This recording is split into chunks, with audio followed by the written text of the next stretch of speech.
there's two ways to see the world. Some people see the thing that they want, and some people see the thing that prevents them from getting the thing that they want. There's a great story of two lumberjacks where every morning they start chopping wood at the same time, and every day they stop chopping wood at the same time. And every day one of the lumberjacks disappears for about an hour in the middle of the day, and every day he chops more wood than the other guy. And this goes on for months. And eventually the one who works all day, he says, I don't understand. Every day we start at the same time. Every day we stop at the same time. Every day you disappear for about an hour in the middle of the day, and every day you chop more wood than me. Where do you go for that hour? And the other lumberjack looks up and goes, oh, I'll go home and sharpen my axe. You know, that if you take an infinite mindset, it's not about how much you can get done each day. It's how much you can get done over the course of a career or over the course of a lifetime. And you got to take vacations, which means you turn off your email and you turn off your phone and you do not connect to the office. You know, go sharpen your axe. I have 5 little rules that you can follow as you find your spark and bring your spark to life. The first is to go after the things that you want. Let me tell you a story. So a friend of mine and I, we went for a run in Central Park. The Roadrunners organization, on the weekends, they host races. And it's very common at the end of the race, they'll have a sponsor who will give away something, apples or bagels or something. And on this particular day, when we got to the end of the run, there were some free bagels. And they had picnic tables set up, and on one side was a group of volunteers. On the table were boxes of bagels, and on the other side was a long line of runners waiting to get their free bagel. So I said to my friend, let's get a bagel. And he looked at me and said, the line's too long. And I said, free bagel. And he said, I don't want to wait in line. And I was like, free bagel. And he says, nah, it's too long. And that's when I realized that there's two ways to see the world. Some people see the thing that they want, and some people see the thing that prevents them from getting the thing that they want. I could only see the bagels. He could only see the line. And so I walked up to the line. I leaned in between two people, put my hand in the box, and pulled out 2 bagels. And no one got mad at me. Because the rule is, you can go after whatever you want. You just cannot deny anyone else to go after whatever they want. So the point is you don't have to wait in line. You don't have to do it the way everybody else has done it. You can do it your way. You can break the rules. You just can't get in the way of somebody else getting what they want. Rule number 2, take care of each other. The United States Navy SEALs are perhaps the most elite warriors in the world. And one of the SEALs was asked, who makes it through the selection process? Who is able to become a SEAL? And his answer was, I can't tell you the kind of person that becomes a SEAL. I can't tell you the kind of person that makes it through BUD/S. But I can tell you the kind of people who don't become SEALs. He says the guys that show up with huge, bulging muscles, covered in tattoos, who want to prove to the world how tough they are, none of them make it through. He said the preening leaders who like to delegate all their responsibility and never do anything themselves, none of them make it through. He said the star college athletes who've never really been tested to the core of their being, none of them make it through. He says some of the guys that make it through are skinny and scrawny. He said some of the guys that make it through, you will see them shivering out of fear. He says, however, all the guys that make it through, when they find themselves physically spent, emotionally spent, when they have nothing left to give physically or emotionally, somehow, some way, they are able to find the energy to dig down deep inside themselves, to find the energy to help the guy next to them. They become SEALs, he said. You want to be an elite warrior. It's not about how tough you are. It's not about how smart you are. It's not about how fast you are. If you want to be an elite warrior, you better get really, really good at helping the person to the left of you and helping the person to the right of you. because that's how people advance in the world. The world is too dangerous and the world is too difficult for you to think that you can do these things alone. If you find your spark, I commend you. Now, who are you going to ask for help, and when are you going to accept help when it's offered? Learn that skill. Learn by practicing helping each other. It'll be the single most valuable thing you ever learn in your entire life. To accept help when it's offered and to ask for it when you know that you can't do it. The amazing thing is, when you learn to ask for help, you'll discover that there are people all around you who've always wanted to help you. They just didn't think you needed it because you kept pretending that you had everything under control. And the minute you say, I don't know what I'm doing, I'm stuck, I'm scared, I don't think I can do this, you will find that lots of people who love you will rush in and take care of you. But that'll only happen if you learn to take care of them first. Lesson 3. Nelson Mandela is a particularly special case study in the leadership world because he is universally regarded as a great leader. You can take other personalities, and depending on the nation you go to, we have different opinions about other personalities. But Nelson Mandela, across the world, is universally regarded as a great leader. He was actually the son of a tribal chief. And he was asked one day, how did you learn to be a great leader? And he responded that he would go with his father to tribal meetings. And he remembers 2 things when his father would meet with other elders. 1, they would always sit in a circle. And 2, his father was always the last to speak. You will be told your whole life that you need to learn to listen. I would say that you need to learn to be the last to speak. I see it in boardrooms every day of the week. Even people who consider themselves good leaders, who may actually be decent leaders, will walk into a room and say, here's the problem, here's what I think, but I'm interested in your opinion, let's go around the room. It's too late. The skill to hold your opinions to yourself until everyone has spoken does 2 things. 1, it gives everybody else the feeling that they have been heard. It gives everyone else the ability to feel that they have contributed. And 2, you get the benefit of hearing what everybody else has to think before you render your opinion. The skill is really to keep your opinions to yourself. If you agree with somebody, don't nod yes. If you disagree with somebody, don't nod no. Simply sit there, take it all in, and the only thing you're allowed to do is ask questions so that you can understand what they mean and why they have the opinion that they have. You must understand from where they are speaking, why they have the opinion they have, not just what they are saying. And at the end, you will get your turn. It sounds easy, it's not. Practice being the last to speak. That's what Nelson Mandela did. Lesson 4. In the 18th century, there was something that spread across Europe and eventually made its way to America called puerperal fever, also known as the Black Death of childbed. Basically what was happening is women were giving birth and they would die within 48 hours after giving birth. This Black Death of childbirth was the ravage of Europe, and it got worse and worse and worse over the course of over a century. In some hospitals, it was as high as 70% of women who gave birth who would die as a result of giving birth. But this was the Renaissance. This was the time of empirical data and science, and we had thrown away things like tradition and mysticism. These were men of science, these were doctors. And these doctors and men of science wanted to study and try and find the reason for this Black Death of childbed, and so they got to work studying, and they would study the corpses of the women who had died.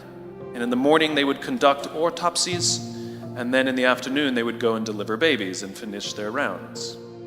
And it wasn't until somewhere in the mid-1800s that Dr. Oliver Wendell Holmes realized that all of these doctors who were conducting autopsies in the morning weren't washing their hands before they delivered babies in the afternoon. And he pointed it out and said, guys, you're the problem. And they ignored him and called him crazy for 30 years.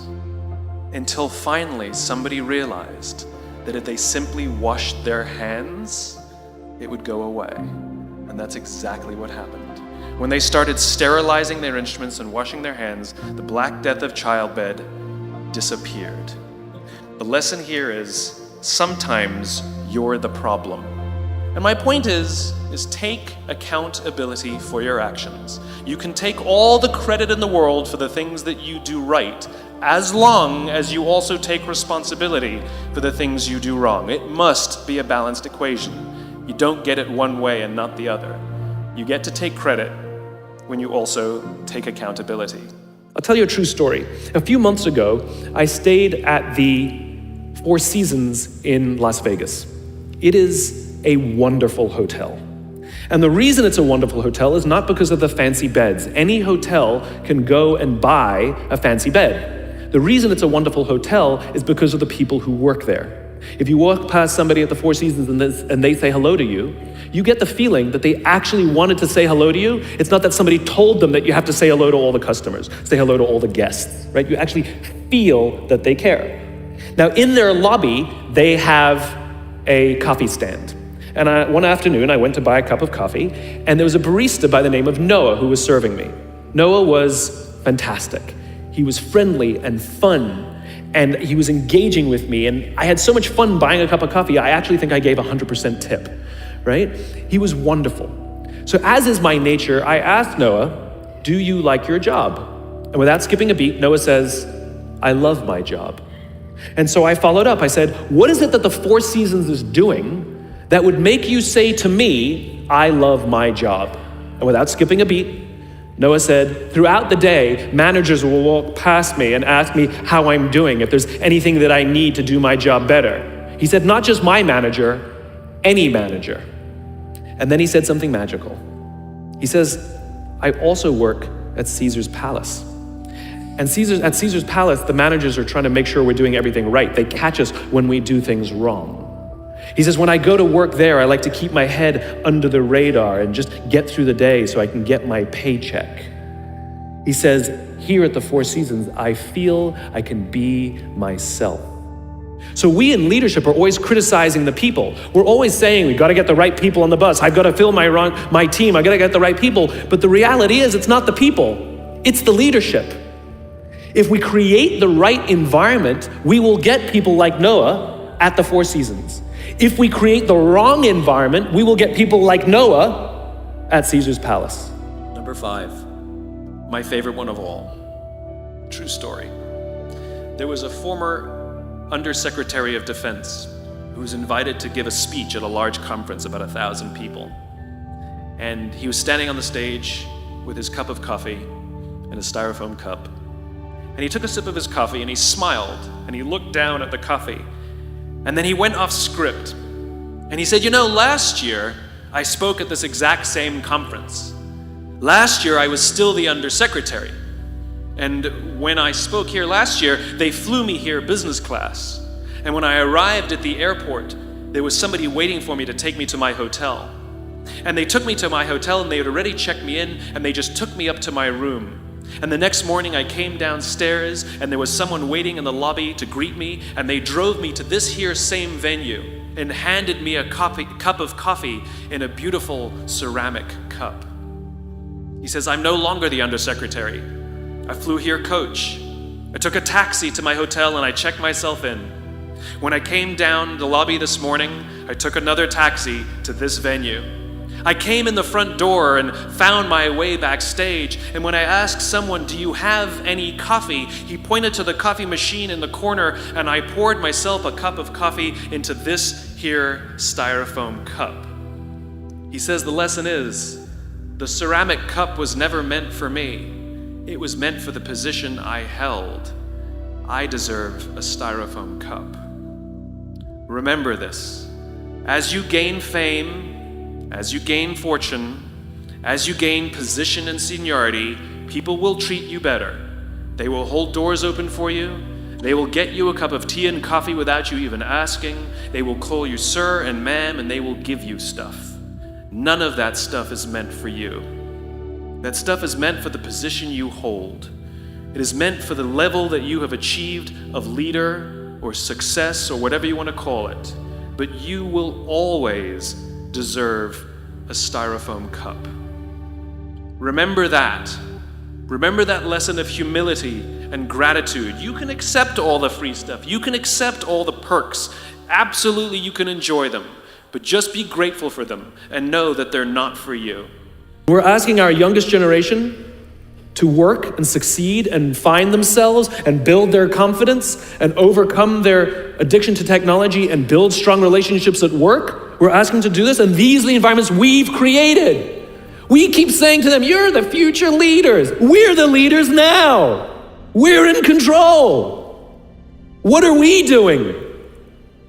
This is what empathy means. It means if there's an entire generation struggling, maybe it's not them. It's like, the only thing that the common factor in all my failed relationships? Me. Same thing. Well, we just can't get the right performance out of our people. Maybe it's you. Right? It's not a generation. It's not them. They're not difficult or hard to understand. They're human beings like the rest of us, trying to find their way, trying to work in a place where they feel that someone cares about them as a human being. By the way, that's what we all want. In other words, it's not even generational. It's all of us. This is the practice of empathy, that if we're struggling to communicate to someone, if we're struggling to help someone be at their natural best, I'm tired of people saying to me, how do I get the best out of my people? Really? That's what you want? They're like a towel, you just wring them. How can I get the most out of them? No, how do I help my people be at their natural best? Right? We're not asking these questions. We are not practicing empathy. We have to start by practicing empathy and relate to what they may be going through. And it will profoundly change the decisions we make. It will profoundly change the way we see the world. We're growing up in a Facebook, Instagram world. In other words, we're good at putting filters on things. We're good at showing people that life is amazing even though I'm depressed, right? And so everybody sounds tough and everybody sounds like they got it all figured out. And the reality is there's very little toughness and most people don't have it figured out. And so when the more senior people say, well, what should we do? They sound like, this is what you gotta do. And they have no clue. So you have an entire generation growing up with lower self-esteem than previous generations, right? We know that engagement with social media and our cell phones releases a chemical called dopamine. That's why when you get a text, it feels good, right? It's why we count the likes. It's why we go back 10 times to see if my Instagram is growing slower. Did I do something wrong? Do they not like me anymore, right? The trauma for young kids to be unfriended, right? Dopamine is the exact same chemical that makes us feel good when we smoke, when we drink, and when we gamble. In other words, it's highly, highly addictive. That's basically what happened. You have an entire generation that has access to an addictive, numbing chemical called dopamine through social media and cell phones as they're going through the high stress of adolescence. Why is this important? What's happening is because we're allowing unfettered access to these dopamine-producing devices and media, basically it's becoming hardwired, and what we're seeing is as they grow older, too many kids don't know how to form deep, meaningful relationships. Their words, not mine. They will admit that many of their friendships are superficial. They will admit that their friends, that they don't count on their friends, they don't rely on their friends, they have fun with their friends, but they also know that their friends will cancel on them as something better comes along. Deep, meaningful relationships are not there because they never practice the skill set, and worse, they don't have the coping mechanisms to deal with stress. So when significant stress starts to show up in their lives, they're not turning to a person, they're turning to a device, they're turning to social media, they're turning to these things which offer temporary relief. I believe loving your work is a right and not a privilege. I despise the fact, I lament the fact, I curse the fact that so few people get to say, I love my job, as if they've won some lottery. You go out with your friends and somebody says, I love my job, and everybody goes, oh my God, you're so lucky, right? That to me is madness. Everybody, the vast majority, should get to wake up and say, I love my job. It is a right, it is a God-given right that we should love where we work. And we should demand it. We should demand that our leaders provide an environment in which we want to come, where we want to care about each other, where we feel safe to express our vulnerabilities and our fears and our concerns, that we're open to correction and discipline and feedback, that we're not defensive because we know that it's being given to help us improve and grow, and we want to improve and grow. And in turn, we will help others improve and grow. Because when we feel safe, when we feel that our leaders care more about us than a number. They care more about our lives and our confidence and our joy and our skill set, more than some short-term gain. That they care more about our priorities than the priorities of some disinterested external constituency. Then we will respond in kind, and we will offer our blood and our sweat and our tears, and we will make sacrifices of all kinds to see that our leader's vision is advanced and that this company continues to thrive. Not for them, for ourselves. It becomes deeply personal. It becomes something we love contributing to. I talk about it all the time. Working hard for something we don't care about is called stress. Working hard for something we love is called passion.